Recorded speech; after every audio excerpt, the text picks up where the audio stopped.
outra vez aqui. O tico-tico tá comendo meu fubá. O tico-tico tem que se alimentar, que vai comer umas minhocas no pomar. O tico-tico tá outra vez aqui. O tico-tico tá comendo meu fubá. O tico-tico tem que se alimentar, que vai comer umas minhocas no pomar. Mas por favor tire esse bicho do celeiro, porque ele acaba comendo o fubá inteiro. Tire esse tico de cá, de cima do meu fubá. Tem tanta coisa que ele pode pinicar. Eu já fiz tudo para ver se conseguia. Botei o bicho para ver se ele comia.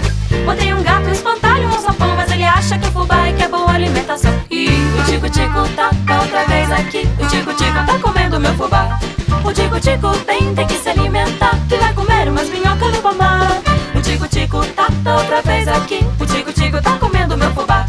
O tico-tico tem que se alimentar, que vai comer umas minhocas no pomar. Mas por favor tire esse bicho do celeiro, porque ele acaba comendo o fubá inteiro. Tire esse tico de cá, de cima do meu fubá. Tem tanta coisa que ele pode pinicar. Eu já fiz tudo para ver se conseguia. Botei um bicho para ver se ele comia. Botei um gato, um espantalho, um sapão, mas ele acha que o fubá é que é boa alimentação. E o tico-tico tá outra vez aqui. O tico-tico tá comendo meu fubá. O tico-tico tem que se alimentar, que vai comer umas minhocas no pomar. O tico-tico tá outra vez aqui. O tico-tico tá comendo meu fubá.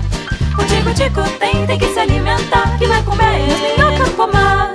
O tico-tico tá outra vez aqui. O tico-tico tá comendo meu fubá. O tico-tico tem que se alimentar, que vai comer umas minhocas no pomar. O tico-tico tá outra vez aqui. O tico-tico tá comendo meu fubá.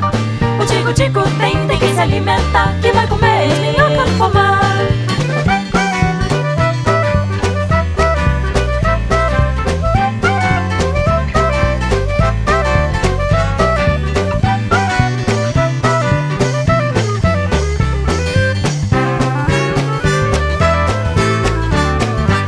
O tico-tico tá outra vez aqui. O tico-tico tá comendo meu fubá.